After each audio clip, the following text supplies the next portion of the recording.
अस्सलाम वालेकुम क्लास। उम्मीद है कि आप लोग ठीक होंगे। पिछले लेक्चर में हमने वेपरेशन के फैक्टर्स पढ़े थे, फिर वेपर प्रेशर पढ़ा हमने, फिर वेपर प्रेशर के फैक्टर्स पढ़े।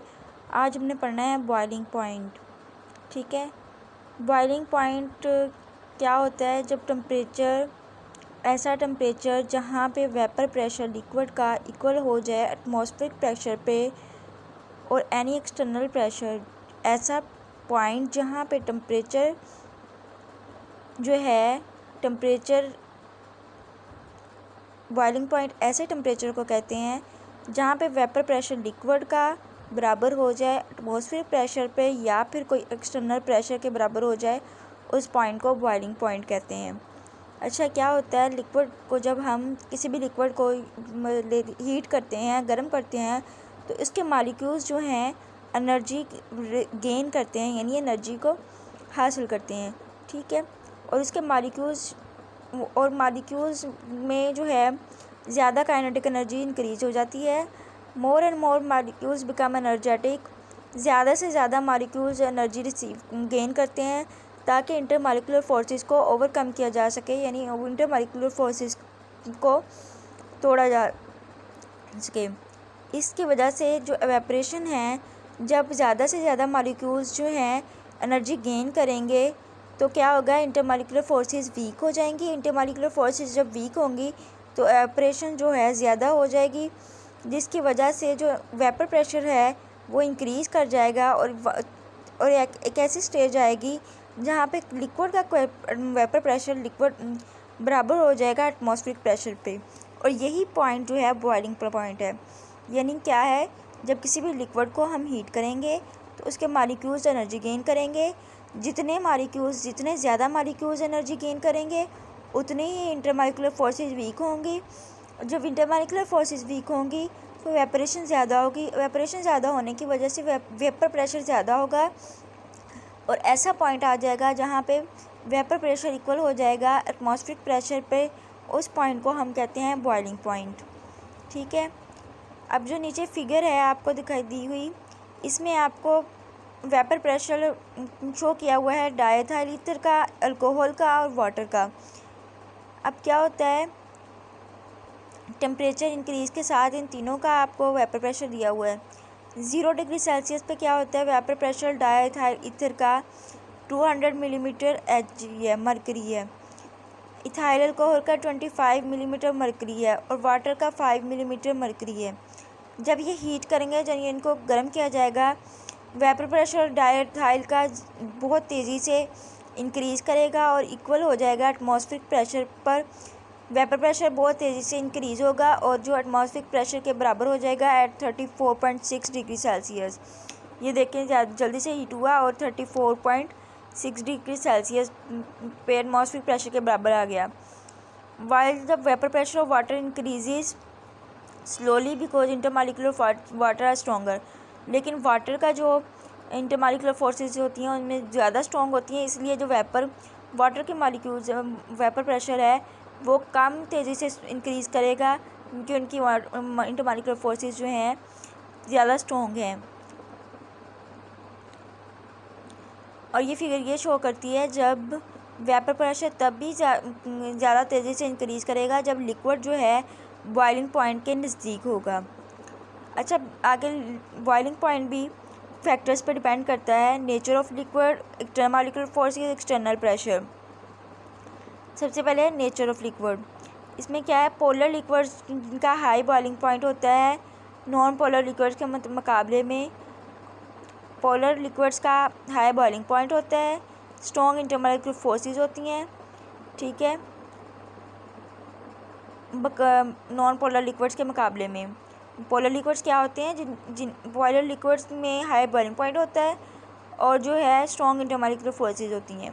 आगे इंटरमॉलिक्यूलर फोर्सेस बहुत अहम किरदार अदा करती हैं लिक्विड के बॉइलिंग पॉइंट में। जिनकी ऐसे सब्सटेंस जिनकी इंटरमॉलिक्यूलर फोर्सेस स्ट्रॉन्ग होती है, मजबूत होती है, उनका बॉइलिंग पॉइंट हाई होता है क्योंकि ऐसे लिक्विड जो हैं वेपर प्रेशर अटेन करते हैं इक्वल टू एक्सटर्नल प्रेशर है हाई टेम्परेचर। जैसे कि आपको पहले ऊपर वाली फिगर में बताया था कि ईथर जो है वो वेपर प्रेशर और एटमॉस्फेरिक प्रेशर के बराबर अटेन कर लेता है हाई बॉइलिंग पॉइंट पे जब उसको हीट करते हैं। External pressure, boiling point liquid का डिपेंड करता है एक्सटर्नल प्रेशर पे। बॉइलिंग पॉइंट लिक्विड का कंट्रोल किया जा सकता है एक्सटर्नल प्रेशर पे। इस तरह कैसे कंट्रोल किया जा सकता है कि इसको एक्सटर्नली इंक्रीज़ किया जाए या एक्सटर्नली इंक्रीज़ किया जाए। ये प्रिंसिपल जो है प्रेशर कुकर की प्रेशर कुकर में इस्तेमाल होता है, यानी वेपर प्रेशर को एक्सटर्नल प्रेशर से कंट्रोल किया जाता है प्रेशर कुकर की वर्किंग में। आगे है फ्रीजिंग पॉइंट। ऐसा टेम्परेचर जहाँ पे लिक्विड एंड सॉलिड को एग्जिस्ट करें, इकट्ठे एग्जिस्ट करें, को एग्जिस्ट करें मतलब इकट्ठे एग्जिस्ट करें डायनेमिक इक्विलिब्रियम में, इसको फ्रीजिंग पॉइंट कहते हैं। ऐसा टेम्परेचर जहाँ पे लिक्विड एंड सॉलिड इकट्ठे एग्जिस्ट करें डायनेमिक इक्विलिब्रियम पे, इस पॉइंट को फ्रीजिंग पॉइंट कहते हैं। जब लिक्विड्स को ठंडा किया जाता है तो आगे जब लिक्विड्स को बॉयल किया जाता था, गर्म किया जाता था, वेपर प्रेशर इंक्रीज़ हो जाता था ना, लेकिन अब जब लिक्विड को ठंडा किया जाएगा तो वेपर प्रेशर जो लिक्विड का है वो कम हो जाएगा और ऐसी स्टेज आएगी जब वेपर प्रेशर लिक्विड का बराबर हो जाएगा वेपर प्रेशर सॉलिड के। लिक्विड का वेपर प्रेशर बराबर हो जाएगा सॉलिड पे, और ऐसा टेम्परेचर जहाँ पे लिक्विड और सॉलिड इकट्ठे डायनेमिक इक्विलिब्रियम पर एग्जिस्ट करें उसको फ्रीजिंग पॉइंट लिक्विड कहते हैं। आगे टेबल में कुछ लिक्विड्स दिए हुए हैं, इनके फ्रीजिंग पॉइंट और बॉइलिंग पॉइंट्स दिए हुए हैं, या आप याद कर लीजिएगा। आगे है डिफ्यूजन। अब क्या होता है, जो मालिक्यूल्स वाटर के मालिक्यूल्स हैं या लिक्विड के मालिक्यूल्स हैं वो हमेशा कंटिन्यूस मोमेंट में रहते हैं, यानी हमेशा हरकत करते रहते हैं। अब क्या डिफ्यूजन क्या होती है, आपने बायो में भी पढ़ा था। डिफ्यूजन होती है किसी भी मूवमेंट किसी भी सब्सटेंस की हायर कंसंट्रेशन से लोअर कंसंट्रेशन की तरफ, यानी ज़्यादा तादाद वाले की तरफ से कम तादाद वाले की तरफ जो मूवमेंट है, हरकत है, इसको कहते हैं डिफ्यूजन। अच्छा, liquid molecules are always state of continuous motion, यानी लिक्विड के मालिक्यूल्स जो हैं हमेशा हरकत में रहते हैं। They move from higher concentration to lower concentration, यानी ये हरकत करते हैं ज़्यादा तादाद से कम तादाद की तरफ, और ये मालिक्यूल्स ये मिक्स करते हैं other molecules of the other liquids, यानी ये लिक्विड के मालिक्यूल्स दूसरे लिक्विड के मालिक्यूल्स के साथ मिक्स कर जाते हैं। इसकी बेस्ट एग्जांपल ऐसे है कि आप एक बीकर लें पानी का भरा हुआ, उसमें आपने एक ड्रॉप इंक का डालना है। अब जब आपने इंक डाल दिया है, थोड़ी देर बाद आप क्या ऑब्ज़र्व करेंगे कि जो इंक है पूरे बीकर में जो है डिज़ोल्व हो गई है, पूरा बीकर के पानी के साथ मिक्स हो गई है। तो ये क्या हुआ है, हाँ, तो ये क्यों हुआ है कि डिफ्यूजन की वजह से हुआ है, क्योंकि ड्रॉपर में जो थी इंक ज़्यादा थी और जो बीकर था उसमें इंक नहीं थी, तो आपने हायर कंसंट्रेशन से लोअर कंसंट्रेशन की तरफ इंक को भेजा, जिसकी वजह से डिफ्यूजन हुई। For example, when a few drops of ink are added in a beaker of water, ink molecules move around and after while spread in whole of the beaker. Diffusion has taken place, liquid diffuse like gases but the rate of diffusion is very slow. Gases की तरह gases में भी diffusion होती है। Gases की diffusion की सबसे best example perfume या एयर फ्रेशनर की है। जब आपको उसको थोड़ा सा प्रेस करते हैं वो पूरा कमरे में फैल जाती है, ठीक है। लेकिन लिक्विड जो हैं गैसेस के मुकाबले में कम तेज़ी से कम रफ्तार से डिफ्यूज़ होते हैं। अब डिफ्यूजन के भी फैक्टर्स हैं, intermolecular forces, size of molecule, shape of molecule, temperature. Intermolecular forces क्या कहते हैं, लिक्विड्स जिनकी इंटरमॉलिक्यूलर फोर्सेस कमज़ोर होती हैं वो ज़्यादा तेज़ी से डिफ्यूज़ करते हैं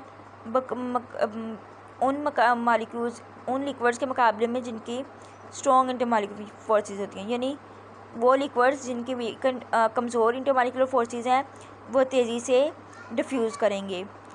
big size molecules diffuse slowly, जिसका साइज़ बड़ा होगा वो कम रफ्तार से डिफ्यूज़ होगा, और जिसका साइज़ छोटा होगा वो तेज़ी से डिफ्यूज़ करेगा।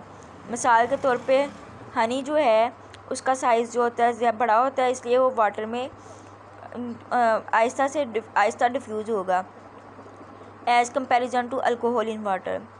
रेगुलर शेप मॉलिक्यूल्स जो होते हैं डिफ्यूज़ करते हैं तेज़ी से, द irregular शेप मॉलिक्यूल्स, क्योंकि ये इजीली स्लिप कर सकते हैं और तेज़ी से मूव कर सकते हैं।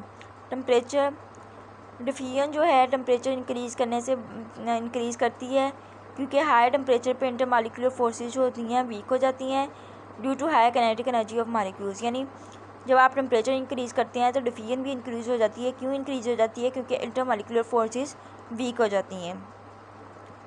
आगे है डेंसिटी। डेंसिटी जो लिक्विड की डिपेंड करती है पर मैस पर वॉल्यूम पे। लिक्विड्स जो होते हैं वो गैसेस के मुकाबले में ज़्यादा डेंसर होते हैं, यानी ज़्यादा गाढ़े होते हैं। ठीक है। और मॉलिक्यूल्स ऑफ क्यों डेंसिटी उनकी ज़्यादा होती है लिक्विड्स की?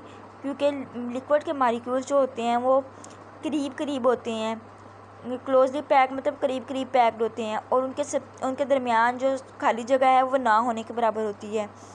ठीक है। जिसकी वजह से लिक्विड मॉलिक्यूल्स की इंटरमॉलिक्यूलर फोर्सेस स्ट्रॉन्ग होती है और वो आसानी से एक्सपैंड नहीं कर सकते, यानी आसानी से फैल नहीं सकते, और उनका फिक्स वॉल्यूम होता है। गैसेस की तरह ये तमाम अवेलेबल वॉल्यूम को कंटेनर को नहीं ऑक्यूपाई कर सकते। हमने पढ़ा है ना, गैस जो होती है जिस भी कंटेनर में डालें उसका सारा वॉल्यूम ऑक्यूपाई कर लेती है, लेकिन ये ऐसे नहीं, लिक्विड ऐसे नहीं करते, उनका फिक्स वॉल्यूम होता है। इसी वजह से फिक्स वॉल्यूम होने की वजह से जो है इनकी डेंसिटी जो है हाई होती हैं। मिसाल के तौर पर पानी की डेंसिटी 1 ग्राम सेंटीमीटर क्यूब है, लेकिन एयर की डेंसिटी जो है 0.001 ग्राम सेंटीमीटर क्यूब है। यही रीज़न है कि जब a drop of rain fall down पर डेंसिटी ज़्यादा होने की वजह से जो पानी का बारिश के कतरे हैं वो नीचे गिरते हैं। डेंसिटी लिक्विड की वेरी करती है। मिसाल के तौर पे अगर आप केरोसिन ऑयल जो होता है ना वो पानी के ऊपर तैरता है, लेकिन जो हनी है उसकी डेंसिटी ज़्यादा होती है, तो वो क्या करता है पानी के नीचे नीचे बैठ जाता है। ठीक है। अब अगले लेक्चर में हम सॉलिड स्टेट पढ़ेंगे, उसकी प्रॉपर्टीज़ पढ़ेंगे, टाइप्स ऑफ सॉलिड्स पढ़ेंगे।